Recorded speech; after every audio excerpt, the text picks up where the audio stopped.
I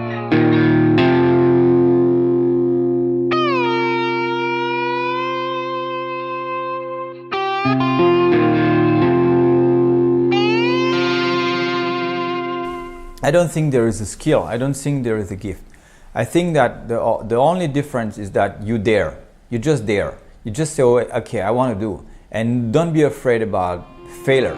And don't be afraid of doing something ugly.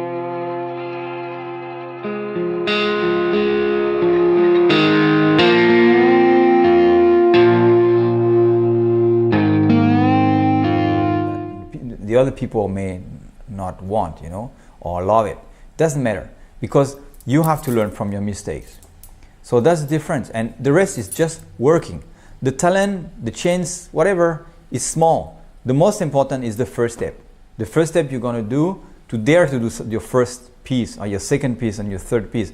And then you have to believe, and you have to keep on going. And then when I started, I said, I will keep on going that way. That's the way I have to work. That's the way. Give your best all the time. Whatever you do your best. You put the maximum of love, of energy, of care, whatever, it has to be perfect. And that's all. That's all what counts. The rest, it doesn't count. That's it.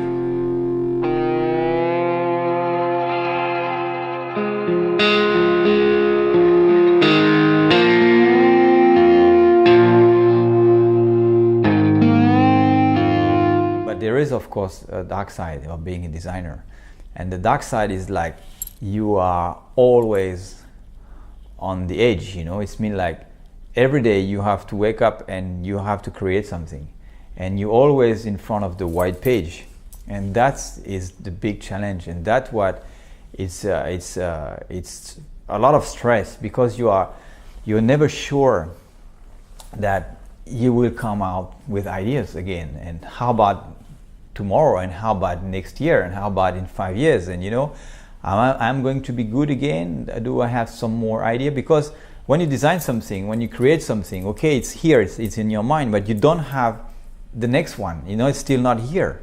In front of you, it's just like a big gap, a big hole. It's like the unknown, and that's what it make it very, very stressful. And most of the people don't understand. People who are buying a Harley-Davidson, they're not just looking for a bike, they're looking for a spirit. They're looking for something that is alive, something that has a soul. I love Harley because they have a soul. Just put your ass on a Harley-Davidson and you feel it's alive. It's something, it's a kind of animal, you're on it.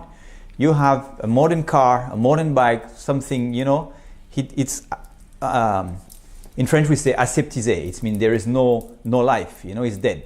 It's just like the jewelry made with 3D. To me, it's dead. When it's made by hand, it's alive. When it's made by computer, to me, it's like a dead material. And it's the same with Harley-Davidson, and it's the same with the SoulFetish.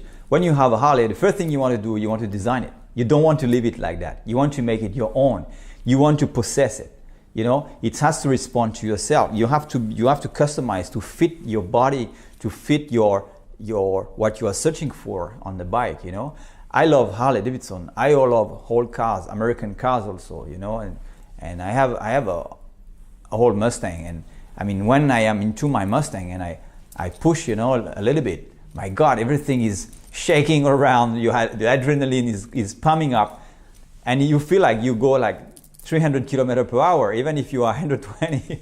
But the thing is all alive, and you have to be careful because you're afraid to hit the wall or something like that. And this thing with the SoulFetish jewelry and the thing that we do by hand is the same thing. I mean, we are creating jewelry that is made with love and passion, and it's not perfect. I know my jewelry is not perfect. When I compare to some other people who are doing it with computer, it's not perfect, but it's real, it's alive, it has a soul, just like a Harley-Davidson, or that's the same kind of, we meet each other on the same level, like passion, beauties, be different, have something like made by hand, alive. It's all together on the same level. My second trip to Egypt.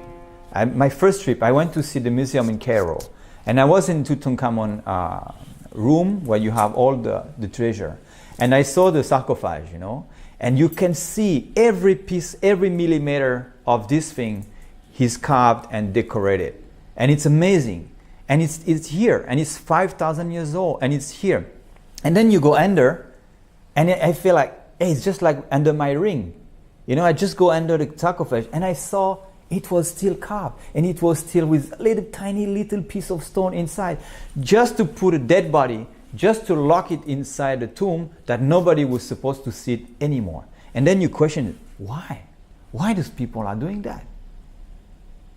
And you realize that it's just because they believe in something. It's just because they were pushed by the transcendence, by something spiritual, because they believe in something else bigger than us. And that's all. And the guy who wants to do something to make money, this thing is gone. But those one who make something for the glory of God, whatever you call it, still here 5,000 years later. Oh yeah, I achieve a lot of dreams. I realize now, when I look back, I realize that I have this capacity to dream about things, to create imagery in my head, and to have them happen for real. You know, I dream, like when I was 20 something, I dreamed I wanted to be a brand owner, to design my own things, to be free, and that's what I did. You know, I love to come in Asia. I have the chance to live in Asia most of the time, because I also stay in between Asia and Europe. I travel to United States also. I've been to Japan. I've been to many places. So this was kind of dream also. Yeah, I'm kind of very happy with my life.